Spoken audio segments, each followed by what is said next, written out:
आज रिया बहुत ज़्यादा खुश थी।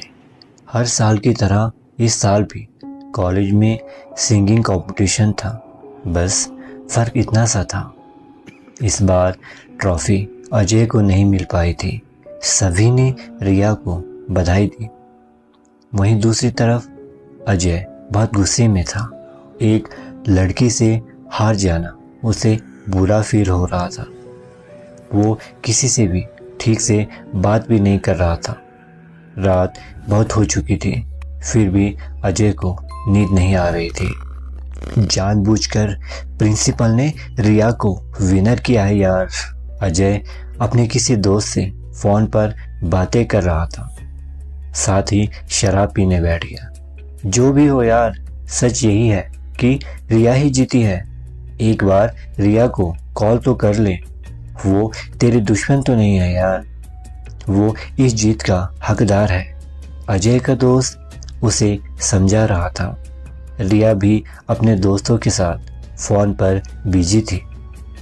उसकी लाइफ में ऐसा मौका बार बार नहीं आने वाला था, तो अजय की कॉल को इग्नोर कर दिया, शायद ये सोचकर कि बाद में आराम से बात कर लूँगी। अब अजय का गुस्सा और ज़्यादा बढ़ गया, साथ ही शराब का नशा भी गहरा होने लगा और उसे नींद आ गई। रिया भी फ्री हुई और सोने लगी। धीरे धीरे जैसे ही रिया भी नींद के आगोश में समा रही थी कि तभी एक बहुत ही मधुर संगीत रिया के कानों पर पड़े। संगीत इतना मीठा था कि रिया उठकर बैठने को मजबूर हो गई। वाओ, अमेजिंग कहते हुए संगीत की दिशा की तरफ भागने लगी। संगीत की आवाज़ गार्डन से आ रही थी। जैसे ही रिया वहाँ पहुँची, संगीत बजना बंद हो गया। अजय, तुम ही हो ना वहाँ? रिया ने आवाज़ लगाई। दूसरी तरफ से रिया को कोई जवाब नहीं मिला। तभी एक अजीब सी आवाज़ ने रिया को डरा दिया।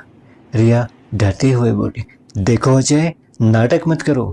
मुझे पता है ऐसी धुन सिर्फ तुम ही बना सकते हो। प्लीज़ सामने आओ, मुझे डर लग रहा है अजय। तभी रिया के सिर के ऊपर से एक परछाई पंख फैलाकर उड़ता हुआ गया। जोर से रिया की चीख निकली, साथ ही वो अंदर की तरफ भागने लगी। अजय उठा तो उसके सिर में दर्द हो रही थी। आज उसका कॉलेज जाने का बिल्कुल भी मन नहीं हो रहा था। फ्रेश होकर अजय बाहर आया, कुर्सी में बैठा अपनी फ़ोन में पुरानी फ़ोटोज़ को देख रहा था। तभी उसका ध्यान उस सायरन की तरफ गया। पुलिस की गाड़ी सामने आकर रुकी। पुलिस को देखकर थोड़ा घबरा सा गया। कुछ समझ पाता इससे पहले ही, you are under arrest mister Ajay. Police वाले की इस रौबदार आवाज़ का जवाब देते हुए, लेकिन सर, मैंने किया क्या है? आपको कोई गलतफहमी हो गई है। वाह बेटा वाह, अच्छा नाटक करते हो। हथकड़ी लगाते हुए इंस्पेक्टर बोला, रिया के मर्डर के चलते तुम्हें हम ले जा रहे हैं अजय। क्या? रिया का खून? ये क्या बोल रहे हो? ए, चल, जो बोलना है पुलिस थाने में बोलना, समझा? अजय को गाड़ी में बिठाया और इंस्पेक्टर ने गाड़ी स्टार्ट कर ली। थोड़ी देर बाद पुलिस स्टेशन में। अजय यार, तूने ये सब क्या कर दिया? कल को तो हमें भी मार डालेगा ना। देख ली यार तेरी दोस्ती।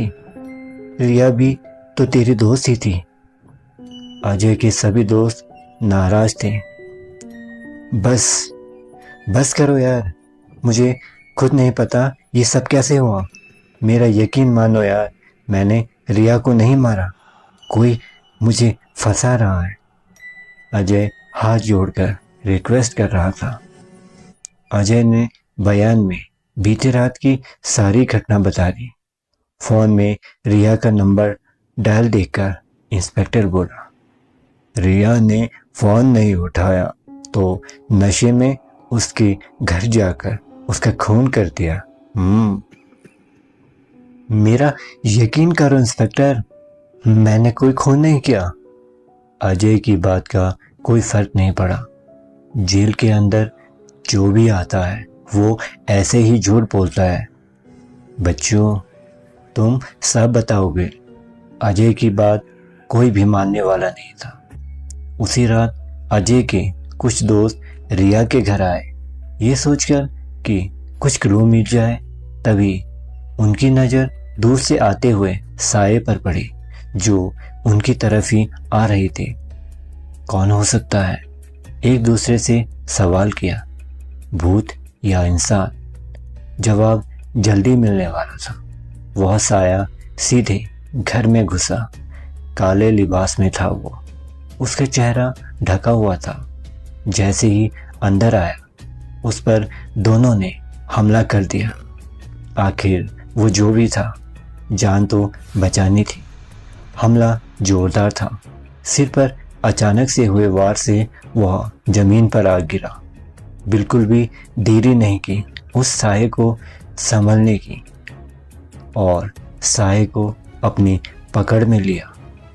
सामने जो साया बेहोश पड़ा था वो कोई भूत नहीं था, उनका ही एक दोस्त अनुज था। उन लोगों को कुछ भी समझ नहीं आया और पुलिस को बुलाया। अगले दिन पुलिस स्टेशन में। हाँ, तो मिस्टर अनुज, तुम रिया के घर क्यों गए थे?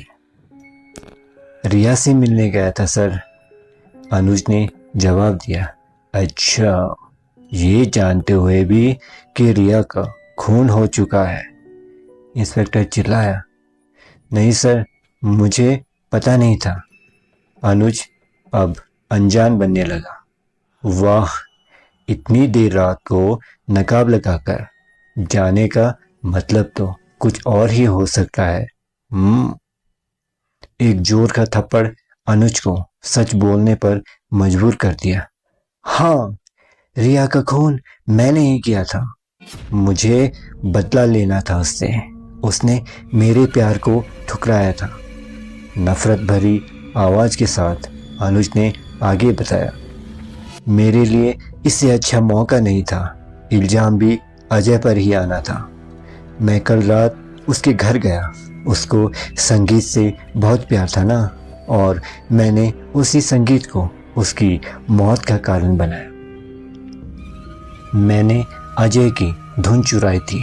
मैं जानता था अजय की धुन सुनकर वो जरूर घर से बाहर निकलेगी। जैसे ही अनुज की बात पूरी हुई, अबे साले, कैसा दोस्त निकला यार तू। इस बार अजय रो पड़ा। तो ये भी बता दे, आज क्या करने गया था वहाँ? इंस्पेक्टर ने फिर से पूछा। आज मेरे लालच ने मुझे फंसा दिया। मैं उसके घर पर उसके सारे डॉक्यूमेंट्स और ट्रॉफी लेने गया था। डाल दो इसको अंदर, इंस्पेक्टर ने ऑर्डर दिया। अजय के दोस्तों ने सच्ची दोस्ती का परिचय दिया और अजय को आज़ाद कर दिया।